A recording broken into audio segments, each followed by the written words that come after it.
It is my pleasure to welcome His Excellency Mr. Santokhi, President of Suriname. Your Excellency, you have the floor.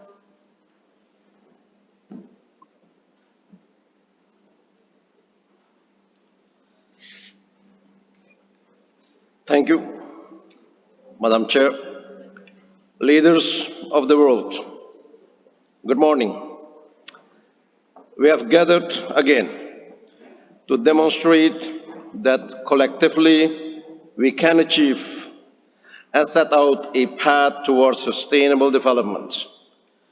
In doing so, we must be realistic, forward-looking, and balanced in our intentions.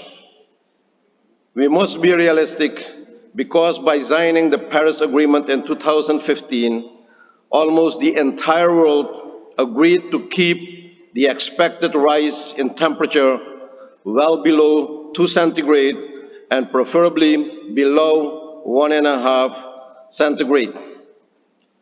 I cannot express my profound disappointment that neither the financial support nor the mitigation measures and the reduction of emissions promised in 2015 have been realized. Countries with low-lying coastal areas like Suriname and the small island developing states are amongst the most vulnerable countries, yet these countries receive no more than 2% of global climate finance between 2016 and 2018. The compassion demonstrated in 2015 seems to be lost, and these countries are in no way responsible for the devastating triggers of climate change, are facing mounting fiscal and debt problems caused by inter alia climate loss and damage. These countries are also facing the financial and social impact of the enduring COVID-19 pandemic. We have to look forward because the future is now. We have no choice than to act now in a cooperative and collective manner.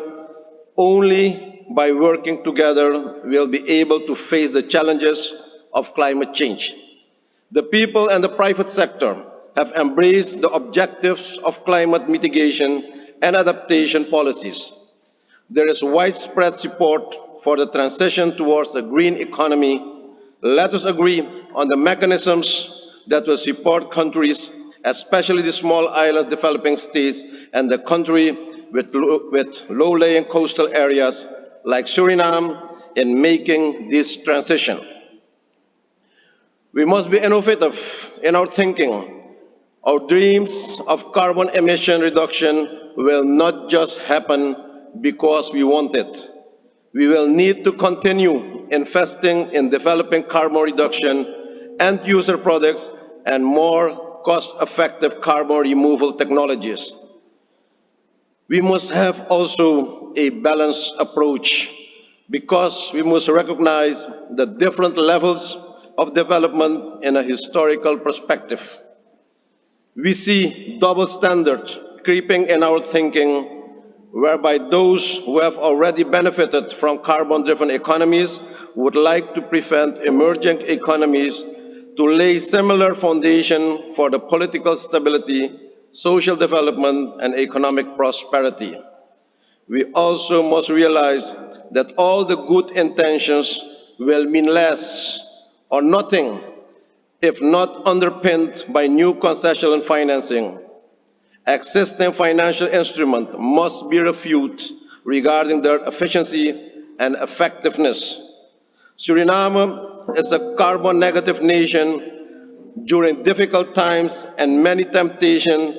So far has managed to retain 93% of its forest cover, its wide range of ecosystems, and its rich biodiversity.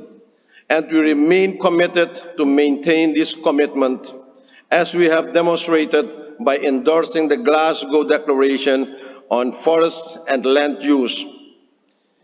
We see our commitment as a moral, developmental, and environmental investment for which appropriate compensation means and mechanisms need to be created to support sustainable transition in a green economy based on renewable energy sources.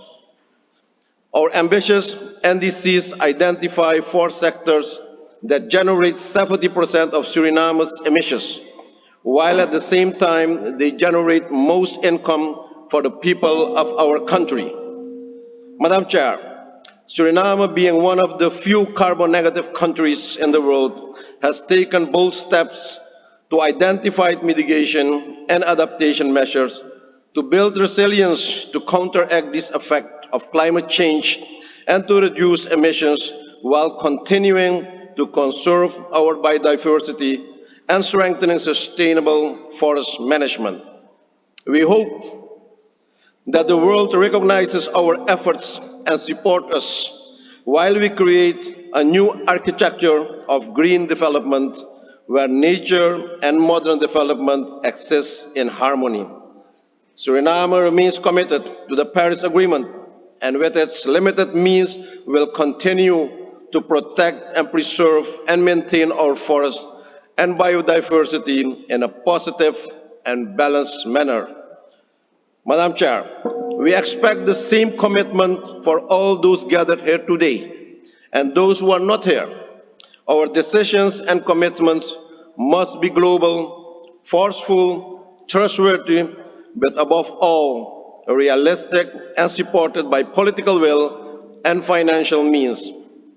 Leaders, our youth is waiting to see what we decide to create, a secure and sustainable future, and what we leave them behind to build on.